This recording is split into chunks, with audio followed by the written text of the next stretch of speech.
எனக்கு வந்து சுந்தர் சி அண்ணன் சொல்லுவார், ஏய் சினிமாவில் மட்டும் பேய் ஏமாத்தாதியா, பேய் நம்மளுக்கு சம்பாரிச்சு தருணுவார் சுந்தர்சி. பேயை நம்புனா சினிமாவில் அவன் சம்பாதிப்பான் அப்படின்னு சொல்லியிருக்காரு. சொன்னார் ஒரு நாள், என்னென்ன சொல்கிறீங்க, உண்மைதான்பா, பேயை மட்டும் ஒருத்தன் நம்பினான்னா அது வந்து சம்பாரித்து கொடுக்கும். ஏன்னா மனிதன் வந்து எதை வந்து எதிரியாக நினைக்கிறானோ அதை விரும்பிட்டான்னு வச்சிங்களேன், அவன் நமக்கு அடிமை. இது வந்து நீங்கள் யாரை வேணாலும் பார்த்துங்க, ஒருத்தவங்க பேசாமே போகிறான்னா நீங்கள் வெளியே போய் பேசிட்டீங்கன்னா அவன் வாழ்நாள் பூரா நம்மளுக்கு ரொம்ப நன்றி உள்ளவனாக இருப்பான். அப்படி தான் பேயை வெறுக்கும் மனிதன் பேயை விரும்பும்போது அது நம்மளுக்கு ஏதோ செஞ்சு தருது.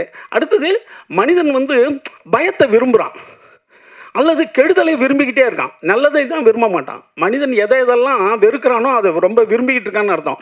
நீங்கள் அதிகமாக ஒரு விஷயத்தை வெறுக்கிறீங்கன்னா பின்னால் அதை விரும்பிட்டீங்கன்னா அதை நீங்கள் விடவே மாட்டீங்க. இப்படி ஒரு இது இருக்குது.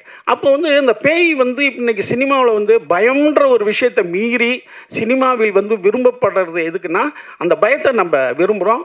இதெல்லாம் வந்து ட்ராகுலான்னு சொல்லிட்டு 1931 இதனுடைய முன்னோடி இருக்குது.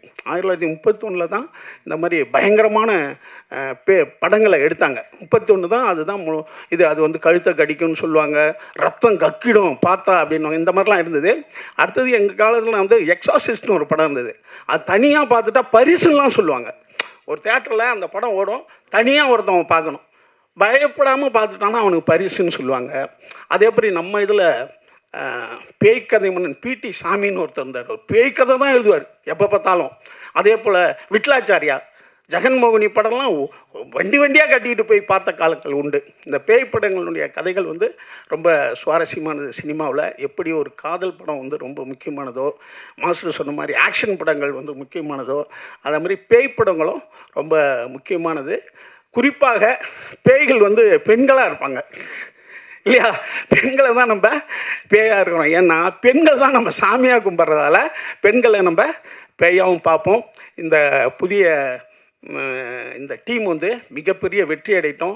ஏன்னா சினிமான்ற அந்த சாதனம் வந்து சாதாரணது கிடையாது. நீங்கள் இன்னொரு சிறப்பான விஷயம் பண்ணியிருக்கீங்க. முதல் படம் ஆடியோ ரிலீஸ் அன்னைக்கே 2வது படத்துக்கு பூஜை போடுறது நான் இது வரைக்கும் சந்திச்சதில்லை. இதுதான் சினிமா வரலாறில் முதல் முறைன்னு நான் நினைக்கிறேன். அதுக்கும் என்னுடைய வாழ்த்துக்கள். ஏன்னா சினிமா என்பது வந்து சாதாரண ஒரு ஆயுதம் கிடையாதுங்க.